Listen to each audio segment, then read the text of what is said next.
The nightingale has been sounded. Its serenade fills the air like smoke from burnt Samatan haze. Our colors have been broken, scattered like a broken china under the sun. Its peace is trampled upon by people's representative, to whom people's power rested. Solidarity now a thing of the past. In the village, we live in the dark quarters of the nation, the hurricane lamp only source of illumination, while an electric bomb hangs uselessly from the ceiling of our habitation. In the city, the air is a mixture of oxygen and thick fumes of carbon monoxide that burst out from diesel and petrol generators, causing pollution.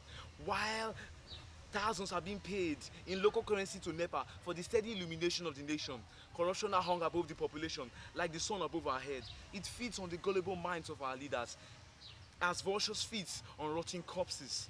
I stop, I wonder, I pause, I ponder. In the full bloom of election, while our electoral candidates repeat same line over and over again since the beginning of civilian rule, they simply touch it, bake it and roast it with grammar to confuse the population. White promises seasoned with lines, repeated on and on like a quack bongozinko record during election, as we swim in this ocean of corruption and the contamination of the idealism of our heroes past. The value of our currency has been devalued. Inflation of food prices is now a constant HIV/AIDS disease that affects our colors, and the man with no Ferrari or Lamborghini to call his drive, or a shelter to call his personal for a lease in the rent, or a 6-figure sum in his account, or a huge 5-figure sum in his bank account because the government does not pay his monthly salary.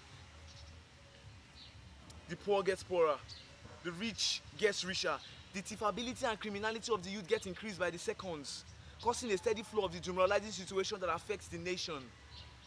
The rivers that has flowed with us from our ancestral roots now being contaminated by thick black spots caused by oil leakage like the skin of the leopard, turning fishermen to beggars and changing the lifestyle of our rural population.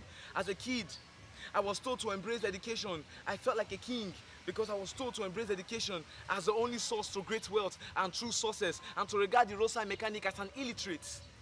18 years passed. After a series of educational grooming, tendering and brushing, I'm now a graduate as a mechanical engineering, first class degree I own.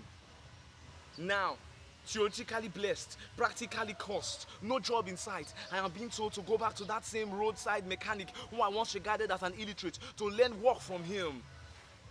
I am angry. I am speaking thunder because you asked me if I bleed. Yes, I bleed. I bleed green. I bleed Niger. What do you bleed?